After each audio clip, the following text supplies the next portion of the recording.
him as a provider.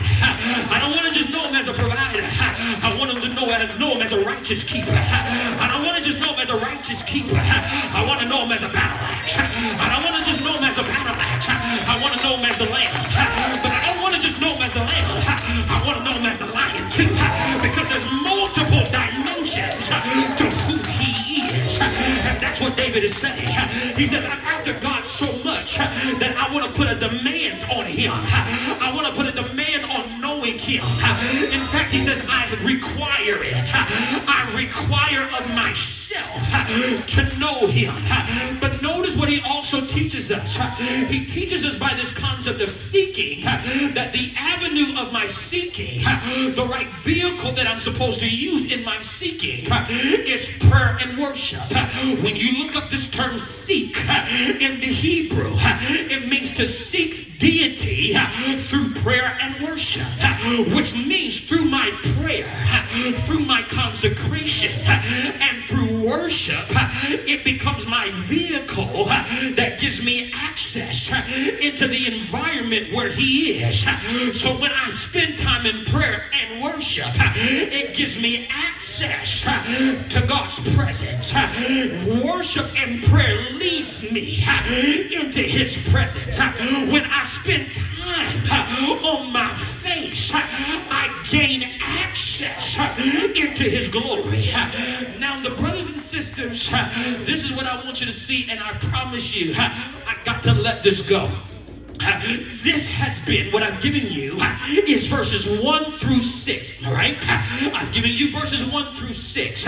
Verse 6 teaches us that we must be a part of the generation of those that seek him. But he then gives us directives on how to do it, and we get directives in verse 7. Now, some of you may be curious, like I was, as to what this means in verse 7. Because when we come to verse 7, we have quoted this verse as well as the following verses, 7 through 10. We've quoted it a lot of times in our churches. We've quoted a lot of times in our spiritual walk. We've quoted them, and knowing the beauty of the words, we've experienced the power of the words. But I didn't know, Derek, why these words were so beautiful and powerful until the Lord took me to them in my study and unpacked something for me that I had never seen before. Now, to give you this history behind the text, or these words, when David speaks of lift up your heads, O ye gates, and be ye lifted up, ye everlasting doors, and the King of glory shall come in. Yes, in the history or the historical context of this psalm, David is actually referring to the re-entrance of the ark back into the tabernacle for which he was responsible. Why? Because David understood, as king, it doesn't matter what authority I possess, I cannot make the same mistake as Saul. I cannot function in my role as a king if I don't have the glory of he who is the King of Kings. So I got to get the glory back before I move in my ministry. I can't go in my anointing. I can't go forward in my anointing without his glory. I can't do greater works if I don't have his presence. So David said, I got to get the ark. And as he saw the ark coming, lift up the gates, open the gates, open the everlasting doors.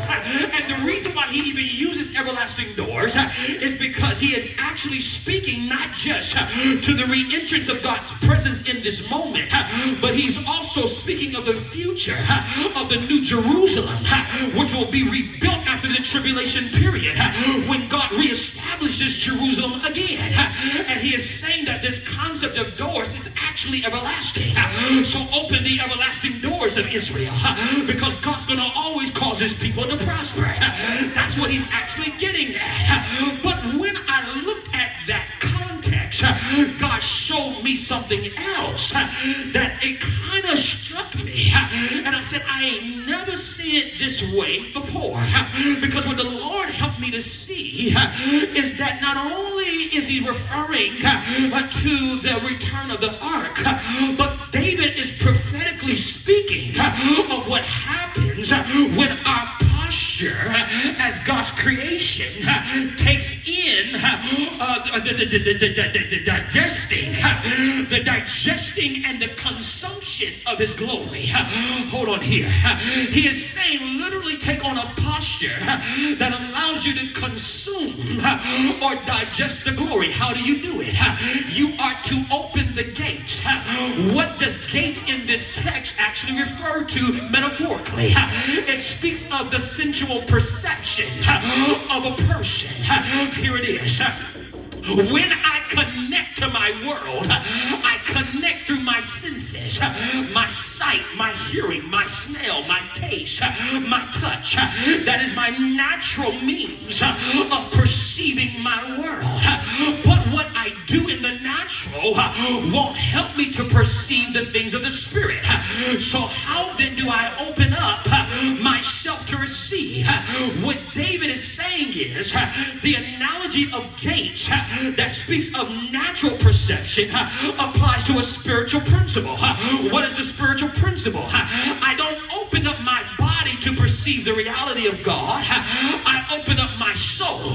So what I have to do is lift up the gates of my soul. Lift up the gates of my internal person.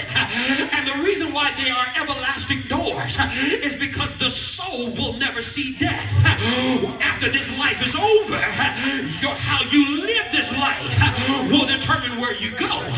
But if you master it right now, your soul will experience his glory now to make sure that your soul can be in the eternal presence of his glory when this life is over. So what David is saying, lift up the everlasting doors of your soul, the part of you that will keep living, the part of you that will never see death.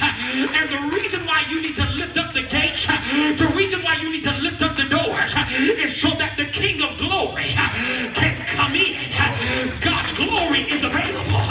God's glory is present. God's glory is here. So what you need to do is open up. Open yourself up to the reality of his Spirit so he can come in. Because once he comes in, he is the Lord, strong and mighty.